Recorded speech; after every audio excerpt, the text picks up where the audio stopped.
If you're a small business owner in the UK, then the chances are you've heard of Not on the High Street. Not on the High Street is a website that brings together lots of individual sellers. There are currently 5,000 estimated independent sellers on Not on the High Street. And I know a lot of small business owners or creatives wonder whether Not on the High Street is worth it. It is the most expensive platform to sell on at the moment. The commission is 25% on all sales. I think when you join Not on the High Street now, you pay your joining fee, you're given your storefront, and you're given something like 30 listings that you can use. Once you have proven that you can add products that sell, they will open up more listings for you. We now currently have an unlimited number of listings. I think we've currently got about 300 listings on Not on the High Street. So the question that everybody wants to know is it worth it? Is it worth those high fees that you are paying? Because 25% is a lot, but you probably want to know about actual numbers and figures, don't you? That's what you're really here for. Okay, I will tell you. So I joined Not on the High Street in 2012. This was when I was pregnant with my daughter, and I decided to start a new business. I wanted to build a business that would fit around my family, because this was my second child. I already had a son, and I wanted to be able to work on my own terms. So I'd come up with this idea of creating character jewellery. So these were cute necklaces on brightly coloured chains, created from my cute drawings, so like elephants, flamingos, hedgehogs, that kind of stuff, acrylic jewellery, and they each came with a little story on the back, a little character story. I thought it was quite a unique idea, so I thought, do you know what, why not? I'll approach Not the High Street and I'll apply. And I didn't for 1 second think that they would actually accept me. So I don't know, I think maybe it was a few days later, a week later, it didn't seem like very long anyway, I got an email to say that I'd been accepted. So I went and spoke to my husband and I said, look, I've been accepted to sell on Not the High Street, but there's a joining fee and it's a lot of money. And at the time it was £500. I don't know what it is now, but £500 is a lot of money. And I was just starting this business and I had no idea if it was going to work. And I'd managed to buy the stock that I needed, the first, very small amount of stock, with just £50. That was all I needed to invest. And because my background is in graphic design, I could do all of my own branding, logos, design the packaging, all of that myself. So all I had to do was pay for the actual products, and I invested just £50 in a very small amount of stock. So this £500 joining fee was a huge amount of money. So I had £500 left in my account from the last job that I'd done. So I said to my husband, I think I want to invest this money that I've got. And he was like, okay, it is a lot of money, but if that's what you want to do, he was happy to support me. So I invested the money and joined Not the High Street, got my storefront. I think they give you 30 listings to start with. So I listed all of my jewellery and then I waited. And I've got some numbers that I can share with you. So I joined in the April, at the beginning of the April, just before my daughter was born. So obviously, my daughter was born at the end of April, so I couldn't put as much into it as I probably would have liked because I had a newborn baby to take care of. So it looks like it took a couple of months before I got my first sale. So I think once your storefront, you have your access to your storefront, you add your products, then they have to approve all of your listings. And that's still true now. Anything you upload onto Not on the High Street has to be approved before it will go live for sale. So anyway, they work with you to get your storefront sort of ship shape and ready for the customers. So I think maybe it was like the storefront launched and then perhaps maybe it was a month or so later, but I got my first few sales in June. And it looks like I had about 5 sales in June. And then, actually, I think I can actually click on sales. Right, okay, yes, I had 5 sales in June of 2012. And then in July, I had 13 sales.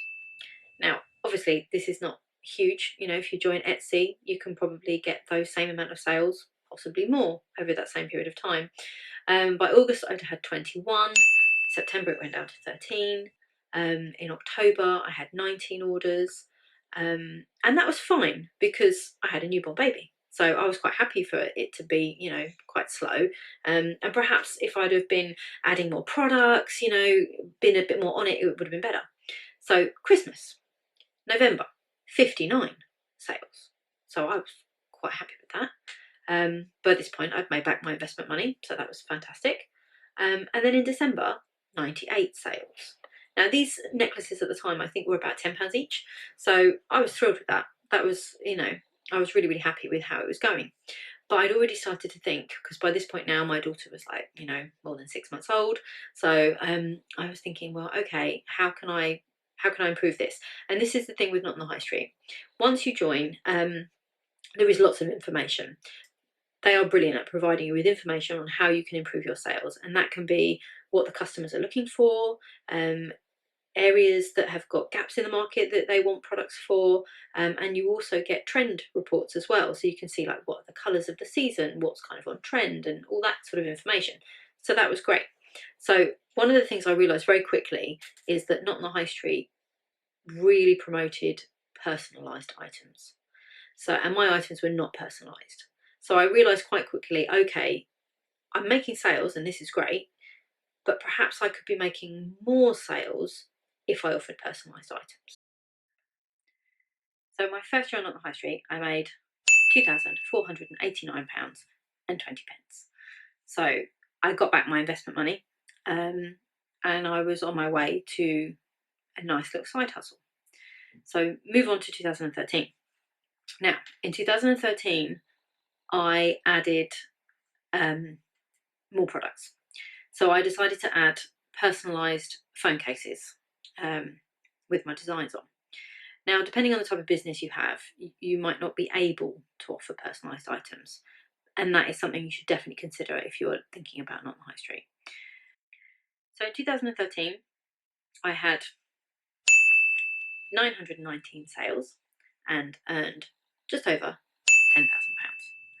So that is a huge amount of money. And at this point, I was a sole trader, so I wasn't a limited company. Obviously, I was investing into stock and into product, but I started to think, do you know what? Actually, this could be a real business. This could go somewhere. And the Christmas that I had compared to 2012 was very different. So that money is 919 sales, as I said.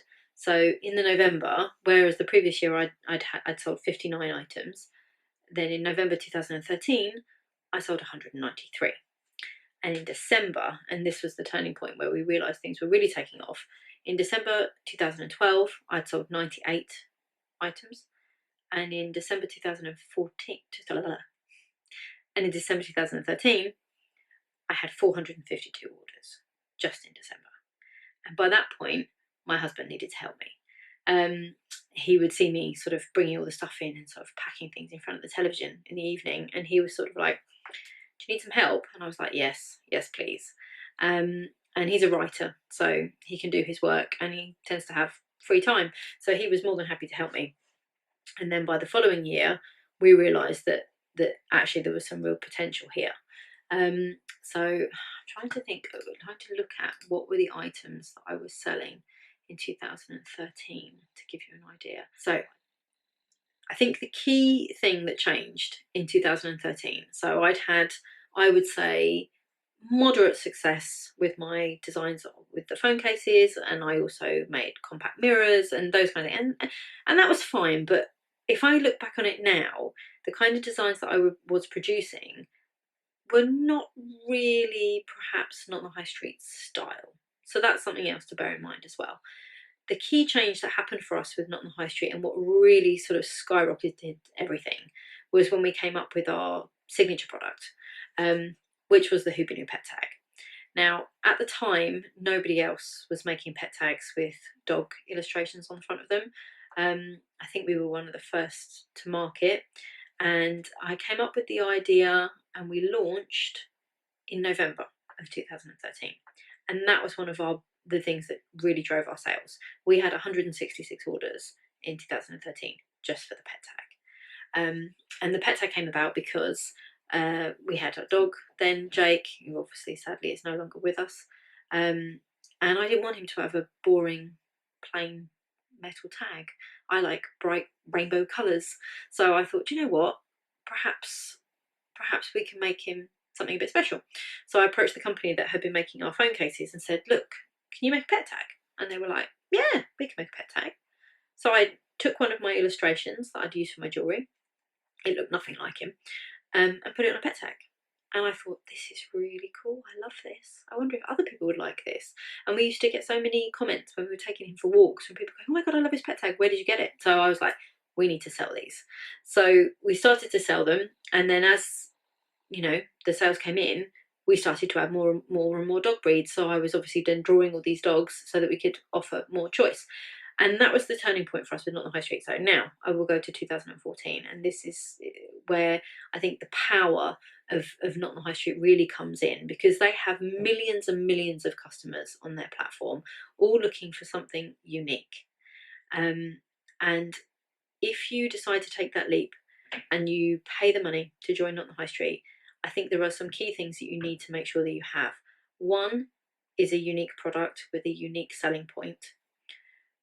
2, it really needs to be personalised also, that you can personalise it. And 3, your aesthetic needs to fit within their customer demographic. So you would have a look on their website, look at the sections on the website which fit your niche, and look at the items which are at the top. Not the sponsored, if there are any, because they do have you can pay for sponsored listings on Not the High Street as well, which is a whole other thing, which can be very lucrative. But the non-sponsored listings, because usually what is in the top in the category is the products which are either selling the best or are being clicked on by customers. So it gives you an idea of the kind of aesthetic of what is working.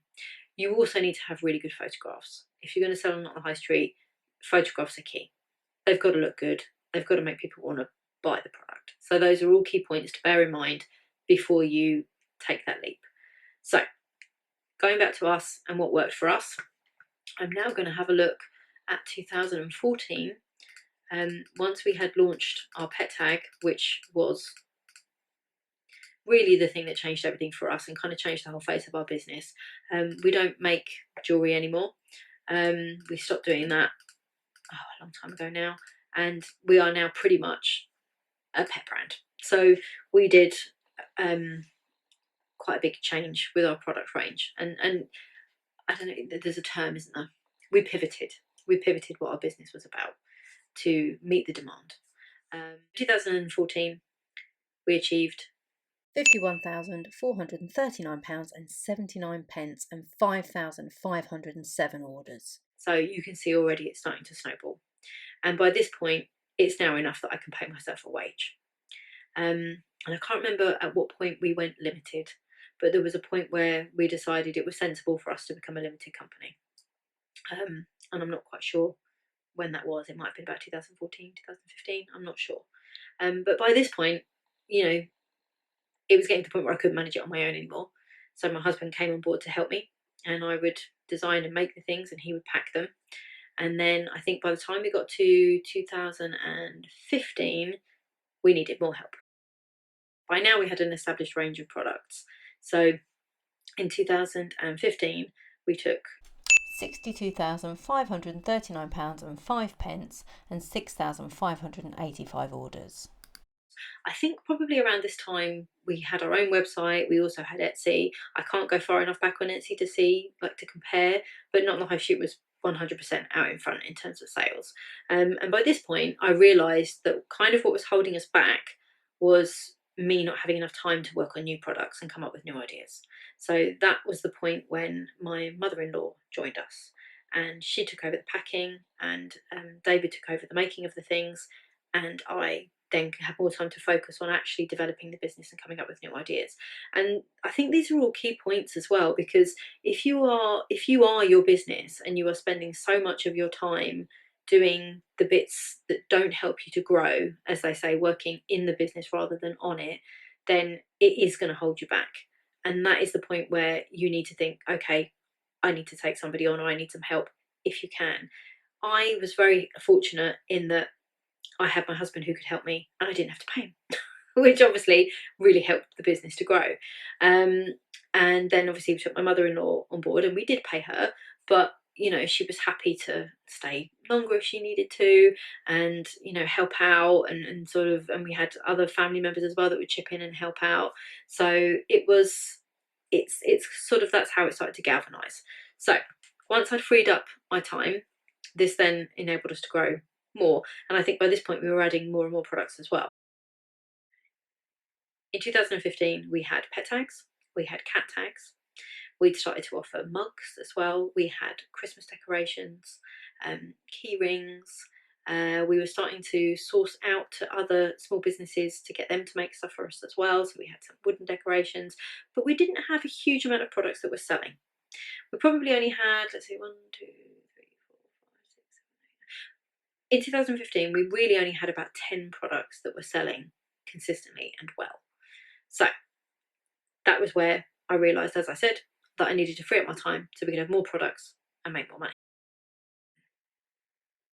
So in 2016, we had a huge jump in turnover, and that is because I took the money that we'd made through Not on the High Street and invested it into machinery, and we bought a laser cutter, small. I mean, it was on a stand, but it was, you know, it's a desktop-sized laser cutter that we could use to make products from, and that was another game changer, because that allowed us to create a Christmas decoration, a baby's first Christmas decoration with a little star hanging inside, which turned out to be another bestseller. In 2016, through Not the High Street, we earned £74,825, 25 pence, and we had 7,046 orders. And I think by this point, my husband was now also on the payroll, and the business was paying both of us, but a part-time wage, certainly not, and certainly not for me, a decent full-time wage, but it was doing well, and we were working from home. But I think at this point we'd realised that we really needed to move the business out of our house, and into a premises, to give us more freedom to add new equipment and to expand, and also just to give a better work-life balance. But I'm getting off topic here. The point was, is Not the High Street worth it? We now earn 6 figures on Not the High Street a year. So yes, that £500 and that 25% commission is 100% worth it, in my opinion, for us and our business and the type of products that we sell.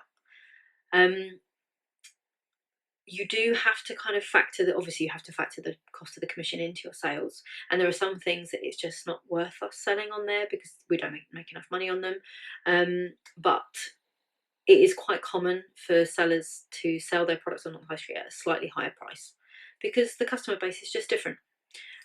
You also really need to consider the customer in everything. So they want you to be able to offer all of the different shipping options, you know, next day, Saturday delivery, everything really. And the quicker you can turn your items around and get them out the door, the better. So you do have to be very, very customer focused when you sell on the high street. But the potential is there for it to be life-changing. And our business is now a full-time business that supports me, my husband, and we have an employee that works with us as well. So we did, at one point we had 5 employees, but obviously cost of living crisis, after the pandemic, things have changed, so we've had to cut back. But the potential is, you know, the potential is still there with Not on the High Street, that is supporting a full-time wage for 3 people. So in my opinion, I would say yes, it is 100% worth joining Not on the High Street, but those are based on my specific set of circumstances. So I think you have to look at your business and the type of products that you are creating and think whether or not it would work for you. I hope this has been helpful, and if you've got any questions, feel free to pop them in the comments below. If you'd like to see more videos like this, then please do subscribe. The channel is new, well, at least this content is new. So the channel's actually been around for a few years, but we just left it sort of sitting there for a while. But now I want to kind of offer business tips and advice, and also just share my story and studio vlogs and things like that. So if that's the kind of content that you like, then please like and subscribe. It is much appreciated. Thank you for watching.